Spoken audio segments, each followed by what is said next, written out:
सदर अस्पताल परिसर की दीदी की रसोई में भीषण आग लगने से लाखों रुपए की संपत्ति जलकर राख हो गई। आग लगते ही अस्पताल परिसर में अफरा तफरी मच गई। सूचना पर पहुंची दमकल की टीम ने काफी मशक्कत के बाद आग पर काबू पाया। शॉर्ट सर्किट से आग लगने की आशंका जताई गई। बेगूसराय के चौराही में मजदूर वासुदेव यादव की निर्मम हत्या से सनसनी फैल गई है। मृतक मवेशियों के लिए घास लेने कांवर झील के पास गया था, जहां उसका शव बरामद हुआ। परिजनों ने तेजाब पिलाकर हत्या किए जाने का आरोप लगाए। घटना के बाद इलाके में दहशत का माहौल है। पुलिस जांच में जुटी है।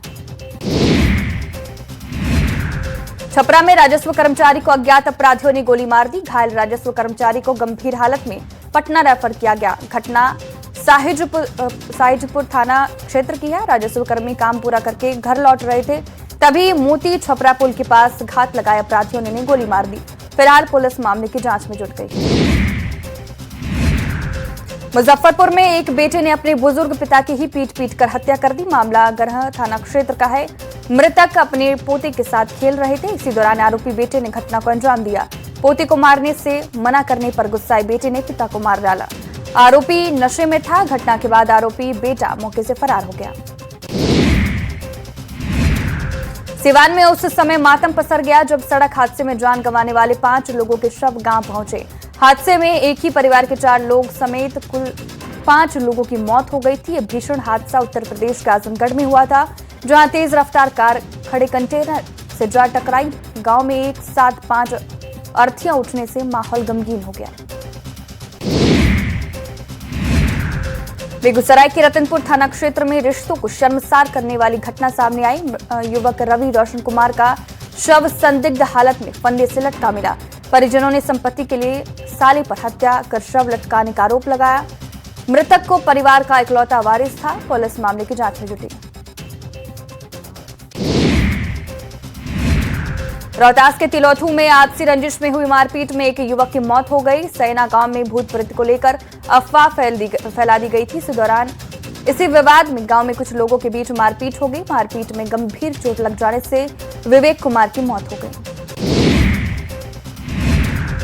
नवादा में सदर अस्पताल में ऑन ड्यूटी डॉक्टर के साथ मारपीट की गई। अस्पताल के इमरजेंसी वार्ड में तैनात डॉक्टर श्रीकांत कुमार के साथ अस्पताल आए एक मरीज ने मारपीट की। मारपीट की घटना सीसीटीवी में कैद हो गई। नगर थाना अध्यक्ष ने मौके पर पहुंचकर आरोपी युवक को हिरासत में ले लिया। दानापुर में हथियार से लैस बेखौफ अपराधियों ने आधी रात को तांडव मचाया। एक दवा व्यवसायी के घर रात 4 अपराधी घुस गए और लूट की बड़ी वारदात को अंजाम दिया। अपराधी घर में रखे लाखों रुपए के गहने, कैश और कीमती सामान लूटकर फरार हो गया। घटना बेहटा थाना क्षेत्र के चीनी मिल रोड स्थित की है। देवघर में चोरों ने विद्युत भूषण सरकार रोड के पास एक व्यक्ति से चेन चिंतई की घटना को अंजाम दिया।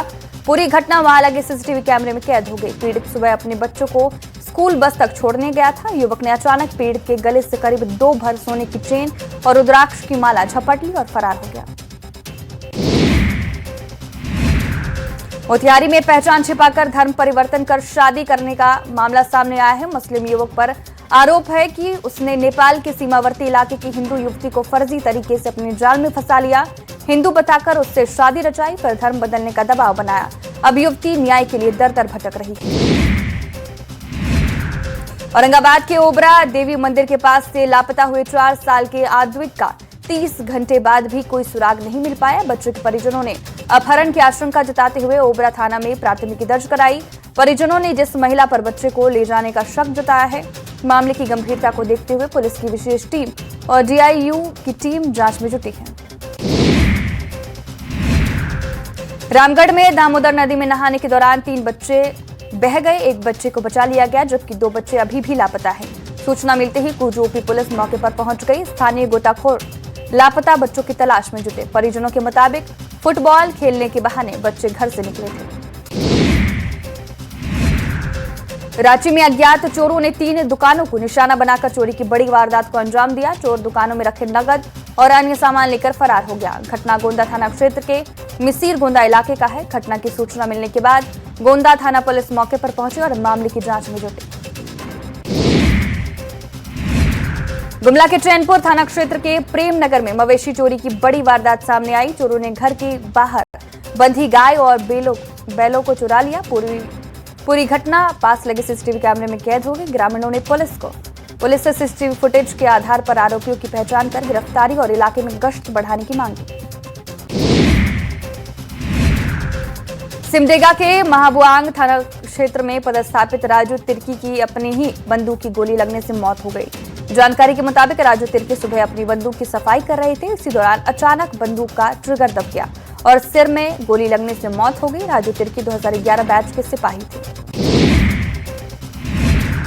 धनबाद के हीरापुर मध्य विद्यालय की 4 दीवारी अचानक गिर गई, जिसके बाद से स्कूल की सुरक्षा व्यवस्था पर बड़ा सवाल खड़ा हो रहा है। स्कूल की दीवार लंबे समय से टूटी और धंसी हुई थी, लेकिन शिक्षा विभाग ने कोई पहल नहीं की और अब ये 4 दीवारी अचानक भरभरा कर गिर गई। हालांकि हादसे के समय स्कूल बंद था। बाढ़ के सीढ़ी घाट में नहाने के दौरान एक युवक गंगा नदी में डूब गया। सूचना मिलने पर अंचलाधिकारी और 112 की पुलिस मौके पर पहुंची और युवक की खोजबीन में जुटी। अंचलाधिकारी ने बताया कि सूचना मिलने के बाद तुरंत अपनी टीम के साथ पहुंचे। एसडीआरएफ की टीम की मदद से युवक की तलाश जारी है। हजारीबाग के बरही थाना क्षेत्र में गिट्टी लदे ट्रैक्टर ने बाइक को जोरदार टक्कर मार दी। हादसे में एक युवक की मौत हो गई, जबकि 2 अन्य गंभीर रूप से घायल हो गए। स्थानीय लोगों की मदद से सभी को आनन फानन में निजी अस्पताल ले जाया गया। घटना के बाद लोगों में भारी आक्रोश देखा गया। सहरसा के नवहट्टा प्रखंड क्षेत्र में कोसी नदी में डूबने से 2 मासूम बच्चियों की मौत हो गई। मृत बच्चियों की पहचान जैस्मिन प्रवीण और गुलबसा प्रवीण के रूप में हुई है। दोनों बच्चियां नदी किनारे गई थी, तभी पैर फिसलने से वो कोसी नदी में डूब गई। ग्रामीणों का आरोप है कि 2 घंटे तक एसडीआरएफ की टीम मौके पर नहीं पहुंची। सिवान में एक वृद्ध महिला की संदिग्ध परिस्थिति में मौत हो गई। मौत के बाद ग्रामीणों ने बेटे और बहू पर हत्या का आरोप लगाते हुए जमकर बवाल काटा। इस दौरान ग्रामीणों ने मौके पर पहुंची पुलिस की टीम पर भी हमला कर दिया। हमले में कुछ पुलिसकर्मी घायल भी हो गए। घटना अंदर थाना क्षेत्र की है। खगड़िया में गोलू कुमार की उसके ही भाई ने हत्या कर शव बागमती नदी में फेंक दिया। घटना चौथम थाना क्षेत्र के मलपा गांव की है। घटना आपसी विवाद के बाद हुई, जिसके बाद आरोपी भाई फरार हो गया। पुलिस ने शव को बरामद कर पोस्टमार्टम के लिए भेजा और आरोपी की तलाश में जुटी है। कैमूर में हुए सूटकेस हत्याकांड का पुलिस ने खुलासा किया है। भाई भाभी और 2 बच्चे की हत्या मामले में छोटा भाई और दोस्त कातिल निकला। पुलिस ने 2 आरोपियों को गिरफ्तार किया। आपसी विवाद में भाई ने ही बेरहमी से हत्या कर दी। हत्या में शामिल दूसरे आरोपियों की तलाश तेज है। खगड़िया के महेश खूंट थाना पुलिस ने 50,000 का इनामी अपराधी कुंदन कुमार को फतवा से गिरफ्तार किया। गिरफ्तार अपराधी पर जिले के अलावे पटना और भागलपुर में 10 आपराधिक मामले दर्ज हैं। लूट, डकैती और आर्म्स एक्ट का मामला अलग अलग थाना में दर्ज है। गोपालगंज में पुलिस ने समकालीन अभियान के तहत बड़ी कार्रवाई करते हुए विभिन्न मामलों में फरार चल रहे 50 अभियुक्तों को गिरफ्तार किया। गिरफ्तार आरोपियों में हत्या के प्रयास मामले के 10 अभियुक्त, आर्म्स एक्ट के 2 आरोपी, एनडीपीएस एक्ट के 1 आरोपी समेत कई मामलों में फरार अपराधी शामिल हैं। कटिहार में सुप्रीम कोर्ट के आदेश के बाद प्रशासन ने बड़ा बुलडोजर अभियान चलाया। सालों से बसे लोगों के घर देखते ही देखते मलबे में बदल गए। नगर थाना क्षेत्र के गामी टोला में प्रशासन की टीम 10 बुलडोजर और भारी पुलिस बल के साथ मौके पर पहुंची और 8 एकड़ 56 दशमलव जमीन को खाली कराया। वैशाली में अवैध शराब कारोबार के खिलाफ पुलिस ने बड़ी कार्रवाई की। पुलिस ने महनार थाना क्षेत्र में दियारा इलाके में चल रही देसी शराब की 12 अवैध भट्टियों को ध्वस्त किया। इस दौरान करीब 5,000 लीटर कच्चा जावा नष्ट किया और शराब बनाने के उपकरणों को भी आग के हवाले कर दिया। सिमडेगा में गांजा तस्करों के खिलाफ पुलिस ने बड़ी कार्रवाई की है। गिरफ्तार गांजा तस्करों की निशानदेही पर गांजा सप्लाई और गांजा की खेप को खपाने वाले 4 और आरोपियों की गिरफ्तारी हुई है। गांजा तस्करों की निशानदेही पर पुलिस ने तस्करों को गिरफ्तार कर जेल भेज दिया है। मोतिहारी के रक्सौल में भारत नेपाल सीमा पर एसएसबी और पुलिस ने बड़ी कार्रवाई करते हुए एक चीनी नागरिक को गिरफ्तार किया। गिरफ्तार युवक की पहचान याओ शुजांग के रूप में हुई है। युवक अवैध तरीके से सीमा पार कर भारत में घुसने की कोशिश कर रहा था। पुलिस चीनी नागरिक को हिरासत में लेकर पूछताछ कर रही है।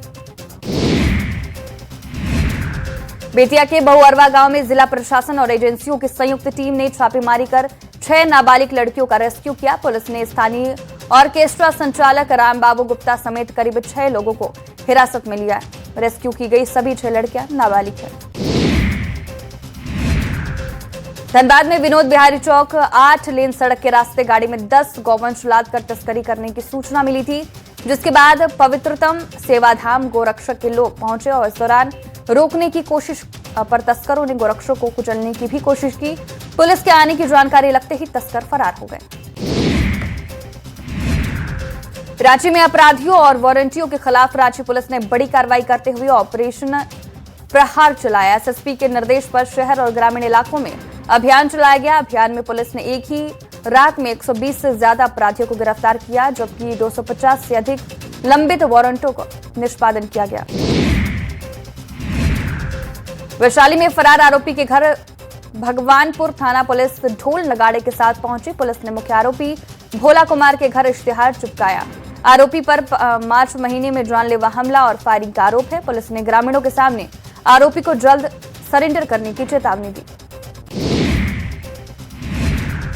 टीआरई 4 भर्ती प्रक्रिया को लेकर शिक्षा मंत्री मिथिलेश तिवारी ने शिक्षक अभ्यर्थियों को बड़ा भरोसा दिया है। उन्होंने कहा है कि भर्ती प्रक्रिया की तैयारी तेजी से चल रही है।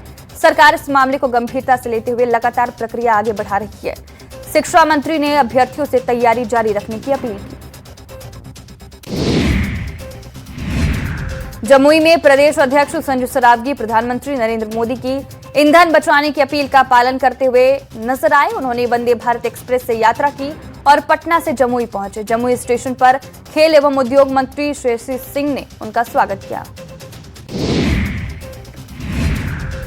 जेडीयू एमएलसी नीरज कुमार ने पूर्व सीएम नीतीश कुमार के सामाजिक बदलाव और बड़े फैसलों से जुड़े स्मृतियों को संकलित करने की पहल शुरू की। इसके लिए एक विशेष टीम बनाई गई जो बिहार के सभी जिलों में जाकर लोगों से जुड़ी यादें और अनुभव एकत्र करेगी। नीरज कुमार ने आम लोगों से भी सहयोग करने की अपील की।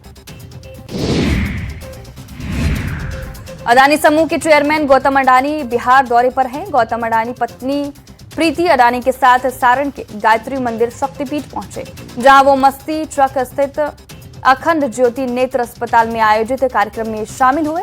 अस्पताल कई नई योजनाओं को लेकर भूमि पूजन किया। बिहार दौरे पर आए गौतम अडानी ने बिहार के मुख्यमंत्री सम्राट चौधरी की तारीफ की। अडानी ने कहा कि बिहार के सीएम युवा जोश से भरे हैं। अडानी ने भरोसा जताया कि बिहार के लोगों की उम्मीद पूरी करने के लिए जो भी संभव होगा नए मुख्यमंत्री करेंगे। रोहतास के डेहरी में मंत्री भगवान सिंह कुशवाहा ने विपक्ष पर निशाना साधा। उन्होंने कहा कि अपराधियों की कोई जाति नहीं होती और पुलिस भी जाति देखकर गोली नहीं चलाती, बल्कि अपराधी को देखकर कार्रवाई करती है। मुंगेर में केंद्रीय मंत्री राजीव रंजन सिंह उर्फ ललन सिंह अपने 2 दिवसीय दौरे पर पहुंचे। दूसरे दिन उन्होंने जिला परिषद सभागार में विकास योजनाओं और जन उपयोगी परियोजनाओं की समीक्षा बैठक की। बैठक में कई अधिकारी मौजूद रहे। जिलाधिकारी निखिल धनराज ने योजनाओं की प्रगति रिपोर्ट पेश की। पटना में सांसद राधा मोहन सिंह ने वैश्विक हालात को लेकर कहा कि प्रधानमंत्री नरेंद्र मोदी ने पूरी दुनिया के सामने शांति का संदेश दिया है और युद्ध नहीं होनी चाहिए। नीट मामले पर उन्होंने कहा कि सरकार इस मुद्दे को गंभीरता से देख रही है और अगली बार परीक्षा प्रक्रिया में बदलाव किया जाएगा। भागलपुर के विक्रमशिला सेतु को जल्द चालू करने के लिए मरम्मत का काम तेजी से किया जा रहा है। बीआरओ की टीम दिन रात मेहनत कर पुल के क्षतिग्रस्त हिस्से पर बेली ब्रिज का निर्माण कर रही है। निर्माण कार्य की शुरुआत पूजा अर्चना और वैदिक मंत्रोच्चारण के साथ की गई। नालंदा के अंतर्राष्ट्रीय पर्यटन स्थल राजगीर में 1 महीने तक चलने वाली सुप्रसिद्ध मलमास मेला का मुख्यमंत्री सम्राट चौधरी ने उद्घाटन किया। मलमास मेले की शुभारंभ के दौरान ध्वजारोहण और पूजा किया गया, जहां मुख्यमंत्री सम्राट चौधरी भी भाग लिए। बिहार अग्निशमन विभाग अब हाईटेक होने जा रहा है। अब फायर सर्विस अपने आप को एआई तकनीक से कमांड एंड कंट्रोल करेगा। अत्याधुनिक गाड़ियों से आग पर काबू पाया जाएगा। इसके लिए अग्निशमन विभाग ने 7 हाइड्रोलिक प्लेटफॉर्म के साथ 17 वाटर औजार, 20 छोटी फार्म वाहन के साथ 80 नए वाहन की खरीद की है। कटिहार के मनिहारी अनुमंडल में बाढ़ कटाव से विस्थापित लोगों को बसाने के लिए सरकारी स्तर पर जमीन की पहचान कर उन लोगों के लिए आवंटित भी किया गया, लेकिन जब कटाव पीड़ित उन जमीनों पर बसने के लिए डेरा डालने जा रहे हैं तो स्थानीय जमीन मालिक इसका विरोध कर रहे हैं। इसके कारण उन्हें काफी परेशानी हो रही है। पटना समेत पूरे बिहार में पिछले दिनों हुई आंधी और बारिश ने किसानों की परेशानी बढ़ा दी है। खासकर आम और लीची की फसलों को भारी नुकसान पहुंचा है। तेज आंधी की वजह से कई आम के पेड़ और टहनियां टूटकर गिर गई। किसानों का कहना है कि इस बार आम की फसल अच्छी थी, लेकिन खराब मौसम ने उसकी मेहनत पर पानी फेर दिया। देवघर में स्वास्थ्य व्यवस्था की लापरवाही का मामला सामने आया। सारठ सामुदायिक स्वास्थ्य केंद्र की एक एम्बुलेंस बीच रास्ते में खराब होकर बंद पड़ गई, जिसे दूसरी एम्बुलेंस से टोचन कर गैरेज लाया गया। चालक ने बताया कि गाड़ी लगभग 3 लाख किलोमीटर तक चल चुका है और खराब स्थिति की जानकारी कई बार दी गई, लेकिन कोई कार्रवाई नहीं हुई। देवघर से एम्स और गिरिडीह रांची जाने वाली मुख्य सड़क नवाडीह के पास अब लोगों को जाम से निजात मिलने की उम्मीद है। ईस्टर्न रेलवे और गोड्डा सांसद निशिकांत दुबे के साथ विधायक सुरेश पासवान की मौजूदगी में नवाडीह रेलवे ओवरब्रिज का उद्घाटन किया गया। नालंदा और राजगीर वासियों का वर्षों पुराना इंतजार खत्म हो गया है। यात्रियों की विशेष सुविधा के लिए राजगीर हावड़ा के बीच एक जोड़ी स्पेशल ट्रेन का परिचालन शुरू किया गया। सांसद कौशलेंद्र कुमार ने इस ट्रेन को हरी झंडी दिखाकर हावड़ा के लिए रवाना किया। जामताड़ा गांधी मैदान स्थित मां पार्वती की प्रतिमा क्षतिग्रस्त होने के मामले ने तूल पकड़ लिया। घटना के बाद बीजेपी जिलाध्यक्ष सुमित शरण के नेतृत्व में जिला कमेटी की टीम घटनास्थल पर पहुंचे और स्थानीय लोगों से घटना की जानकारी ली। इस दौरान जांच के लिए पहुंचे एसडीपीओ से भी बातचीत कर दोषियों की जल्द गिरफ्तारी की मांग की है। पूर्व सीएम अर्जुन मुंडा के साथ चाईबासा प्रशासन के रवैये पर सियासत तेज हो गई है। गोड्डा सांसद निशिकांत दुबे ने हमला बोलते हुए कहा कि इस तरह से पूर्व मुख्यमंत्री के साथ व्यवहार होना काफी निंदनीय है। बंगाल में जिस तरह से पूर्ण बहुमत के साथ सरकार बीजेपी की बनी है, जल्दी झारखंड में भी ऐसा ही कुछ होने वाला है। धनबाद के मेमको मोड़ के बिरसा मुंडा स्पोर्ट्स कॉम्प्लेक्स में Jharkhand state kick boxing championship का आयोजन किया गया। 4 अलग अलग वर्गों में आयोजित इस चैंपियनशिप में राज्य भर से आए सैकड़ों खिलाड़ियों ने हिस्सा लेकर दमदार प्रदर्शन किया। आयोजकों के अनुसार इस बार पिछले वर्ष की तुलना में अधिक खिलाड़ियों ने भाग लिया। रांची में ट्रैफिक नियमों के उल्लंघन और बकाया चालान का आंकड़ा लगातार बढ़ता जा रहा है। शहर में करीब 190 करोड़ रुपए का चालान बकाया है, जो लगभग 19 लाख लोगों पर है। कई गाड़ी ऐसे हैं जिन पर 100 से अधिक चालान लंबित है। ऑटोमेटिक कैमरों से निगरानी बढ़ने के बाद चालान की संख्या तेजी से बढ़ी है। साहिबगंज में जिला प्रशासन और पुलिस की ओर से सामुदायिक पुलिसिंग के तहत विशेष कार्यक्रम आयोजित किया गया। इसमें गुम या चोरी हुए लगभग 300 मोबाइल फोन उनके वास्तविक धारकों को वापस सौंपे गए। कार्यक्रम का उद्देश्य आम लोगों और पुलिस के बीच विश्वास को मजबूत करना था। दुमका में नगर परिषद बोर्ड की बैठक आयोजित की गई, जिसमें होर्डिंग टैक्स सहित कई अहम मुद्दों पर चर्चा की गई। बैठक में नगर परिषद में कार्यरत कर्मचारियों को समय पर कार्यालय पहुंचने की भी हिदायत दी गई। वहीं शहर के कुछ इलाकों में पेयजल की किल्लत की समस्या के समाधान की दिशा में भी चर्चा हो गई। झारखंड में मौसम विभाग ने अगले 4 दिनों के लिए 11 जिलों में बारिश और तेज हवा का अलर्ट जारी किया। इस दौरान 50 से 60 किलोमीटर प्रति घंटे की रफ्तार से हवा चल सकती है। संथाल, परगन्ना और कोल्हान के कुछ हिस्सों में ठनका की भी संभावना जताई गई है। सासाराम में गर्मी का तापमान 43 डिग्री से भी ऊपर चला गया। अचानक हीट वेव चलने लगी, ऐसे में सड़कें सूनी हो गई। बाहर निकल रहे लोगों को काफी परेशानी हुई। सासाराम के civil surgeon doctor Maniraj Ranjan ने कहा कि सदर अस्पताल में हीट वेव को लेकर व्यवस्थाएं की गई हैं। उन्होंने लोगों से अपील की कि बढ़ते गर्मी को देखते हुए खुद को सुरक्षित रखें।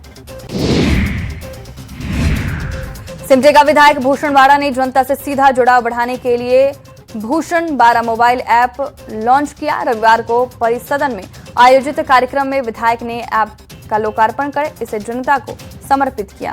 उन्होंने कहा कि अब लोग सीधे ऐप के माध्यम से अपनी समस्याएं और शिकायतें विधायक तक पहुंचा सकेंगे।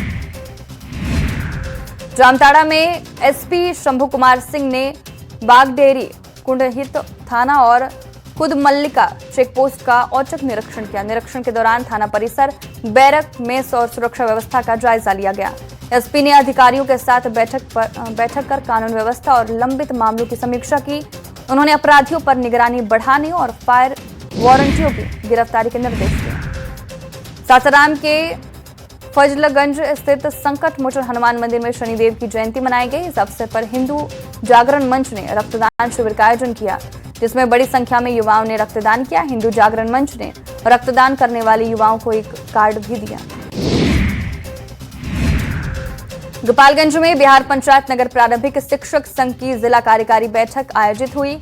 बैठक में 24 मई को पटना में होने वाले शिक्षा मंत्री सम्मान समारोह को सफल बनाने का निर्णय लिया गया। शिक्षकों ने जिले भर से ऐतिहासिक भागीदारी सुनिश्चित करने का संकल्प लिया। बैठक में संगठन की मजबूती और शिक्षकों की एकजुटता पर विस्तार से चर्चा हुई। बैठक में 19 मई को सीसीएल अरगड्डा महाप्रबंधक कार्यालय घेराव का निर्णय लिया गया। बीजेपी ने सीसीएल पर मजदूरों और ग्रामीणों को नियमित पानी बिजली नहीं देने का आरोप लगाया। घेराव कार्यक्रम में बड़ी संख्या में कार्यकर्ताओं के शामिल होने की बात कही गई। इस आंदोलन का नेतृत्व सांसद मनीष जायसवाल करेंगे।